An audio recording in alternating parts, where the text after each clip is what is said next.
Como tirar alguém da Matrix? Então, se você quer despertar o seu amigo, o seu familiar, aquela pessoa que você gosta muito, para entender o que está acontecendo, para questionar certas, entre aspas, verdades, esse vídeo é para você. E se você já acompanha o canal, então deixe seu like, pois sei que você vai gostar desse vídeo. Então, primeiramente, vale lembrar que o livro Anatomia do Estado já mostra que, ao longo do tempo, o Estado foi se tornando mais sofisticado nas suas ferramentas de controle. Antigamente, um grupo de homens armados, pela força, pelo medo, conseguia controlar a população. Hoje em dia, os métodos de controle são muito mais sofisticados e têm, por exemplo, aspectos de mídia, de informação, cultura, música, séries no Netflix, filmes e por aí vai. Não é de hoje, a gente viu isso acontecendo ao longo da história, mas especificamente aí nas últimas décadas isso se tornou muito claro. Os exemplos da Guerra Fria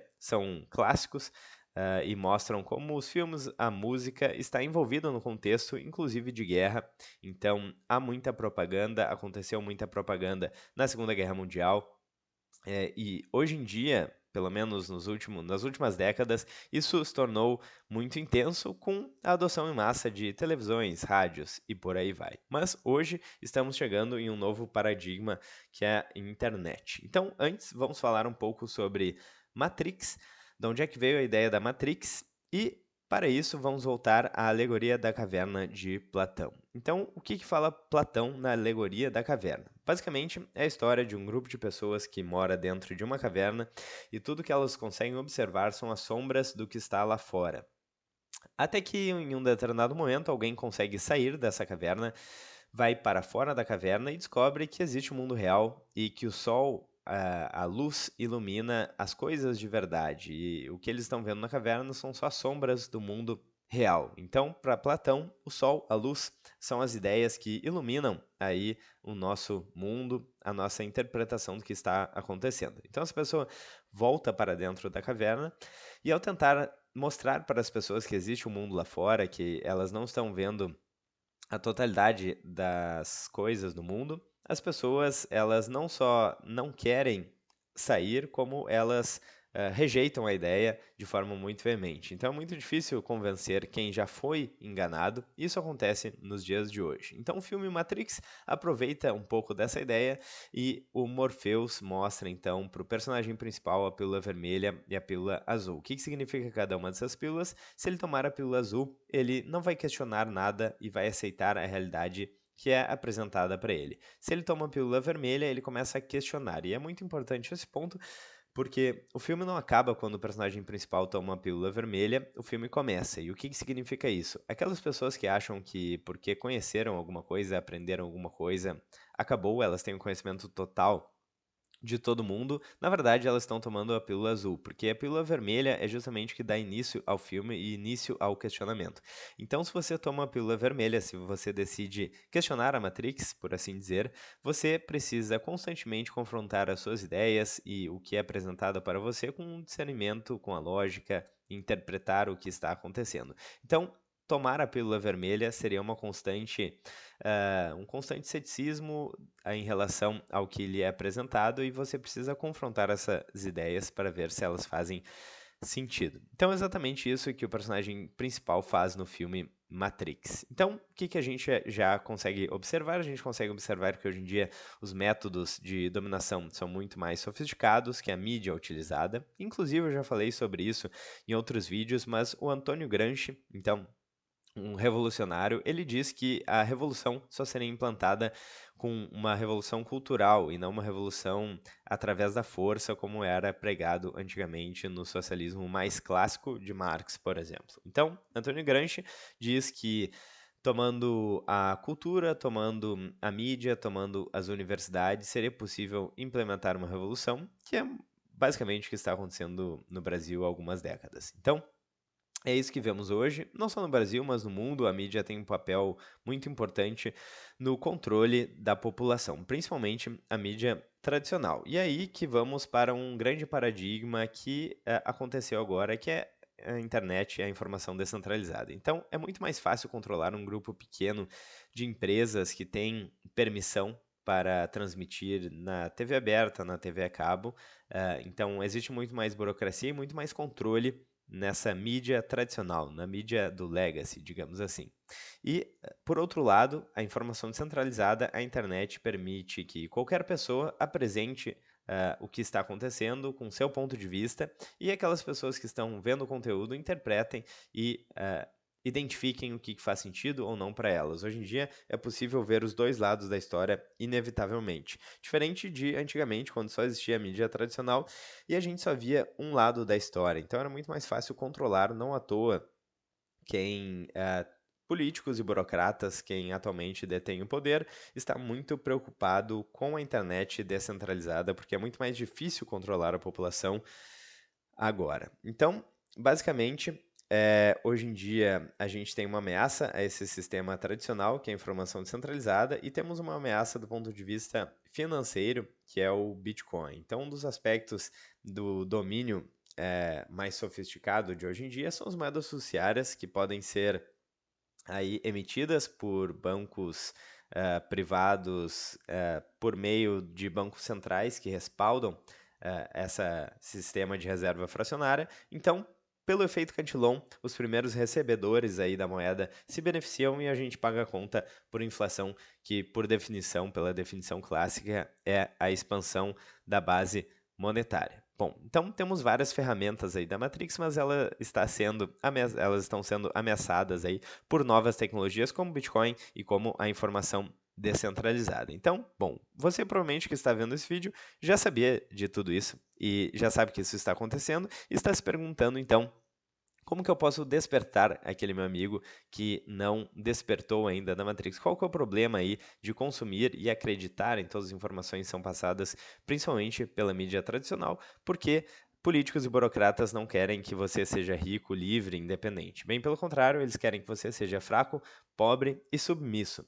Então, se você ouvir a mídia tradicional para investir, para se alimentar, para fazer a sua dieta, para pensar, você vai ser livre, você não vai ter acesso ao conteúdo de verdade e você não vai investir bem o seu dinheiro. Então é muito importante que você busque informação de verdade de forma descentralizada e busque o que faz sentido. Hoje em dia a gente tem muita coisa disponível. Antigamente, para conseguir ler, por exemplo, um livro da Escola Austríaca de Economia, de Mises, de Murray Rothbard, de Hayek e outros, era muito difícil. Precisaria comprar um livro em alguns países, em alguns cenários, importar um livro em outra língua e por aí vai. Hoje em dia, tem quase tudo disponível gratuitamente em PDF. Então, a gente tem, por exemplo, a biblioteca do Instituto Mises, do Instituto Rothbard, com dezenas de livros, centenas de livros em PDF gratuitos. Então, hoje em dia, a informação é ampla e disponível.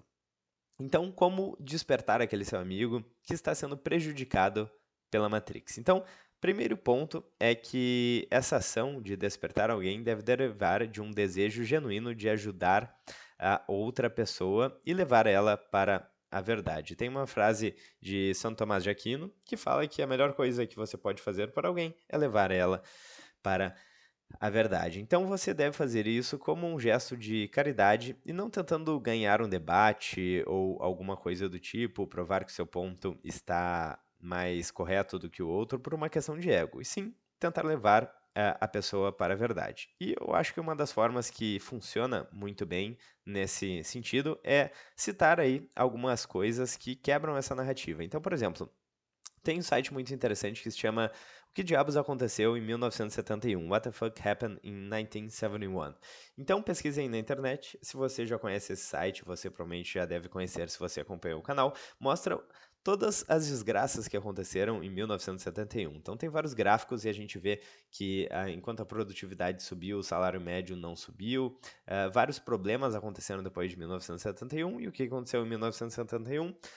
A criação, aliás, o final do Acordo de Bretton Woods, o final da paridade do dólar com o ouro, ou seja, o dólar, as moedas fiduciárias que a gente tem hoje surgiram e o dólar ficou muito mais fraco, perdeu esse lastro com o ouro, permitindo aí mais efeito Cantillon, mais inflação e mais manipulação da moeda por parte de bancos centrais. Então, largar informações assim espaçadas, sem muito comprometimento, podem ajudar bastante. O próprio livro que eu mencionei, Anatomia do Estado, pode ser interessante, um livro bem pequeno. Então, se a pessoa se interessa por política, se interessa por esse tipo de assunto, você pode dizer: pô, tem um livro muito bom que eu li, se chama Anatomia do Estado, fala um pouco sobre como os estados foram criados e sobre mecanismos de controle político e por aí vai. E isso pode ser bastante interessante. Então, pegue algum assunto específico que a pessoa está se interessando, seja dinheiro, seja inflação real, seja investimentos, e fale alguma coisa que pode despertar a pessoa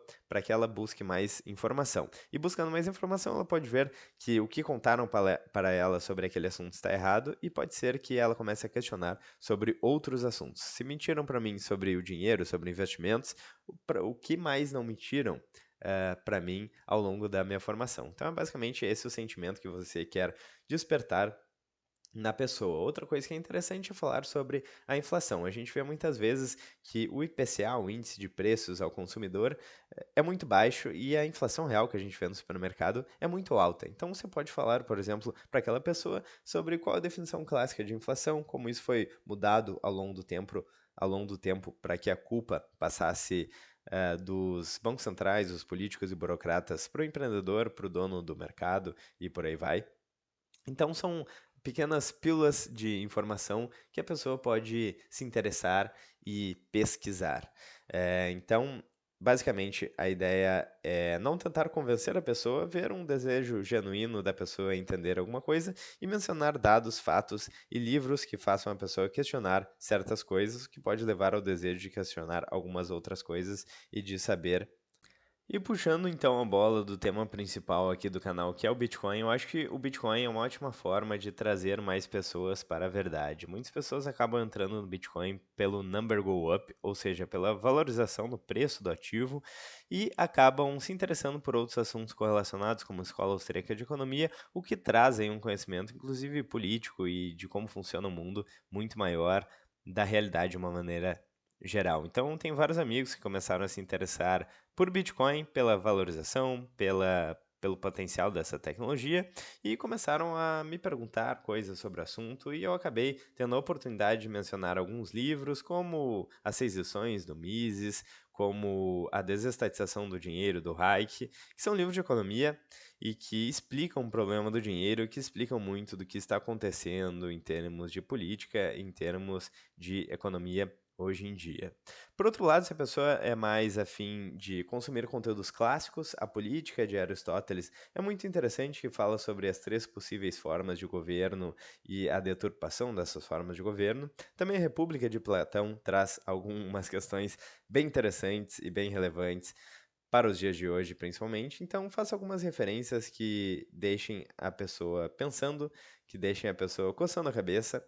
E mesmo que elas discordem de você, hoje em dia existe a internet, então elas podem facilmente dar um Google em algum desses assuntos e puxar o fio aí e ir atrás do que realmente está acontecendo. Então, basicamente, para resumir aqui o vídeo, como tirar o seu amigo da Matrix, eu sugiro que você não discuta. Se a pessoa não está aberta, não perca seu tempo. Mas se a pessoa demonstrar interesse, coloque alguns pontos que possam fazer com que a pessoa pesquise. Então, mencione algum livro, mencione alguma notícia, alguma informação que ela não sabia. Mencione como, por exemplo, os Estados Unidos financiou a Revolução na Rússia. Mencione alguns fatos assim que a pessoa nunca soube e que ela acha muito estranho e que pode fazer com que ela pesquise mais sobre o assunto. Então, basicamente essa é a estratégia. Fique à vontade, como sempre, na seção dos comentários. O que você acha? Como você acha que é a melhor forma aí de trazer uma pessoa para a verdade, que é uma forma muito bela aí de ajudar alguém. Então, vou ficando por aqui. Deixe seu like, se inscreva no canal, clique no sininho, e é isso aí. Vejo vocês amanhã. Um grande abraço e até mais.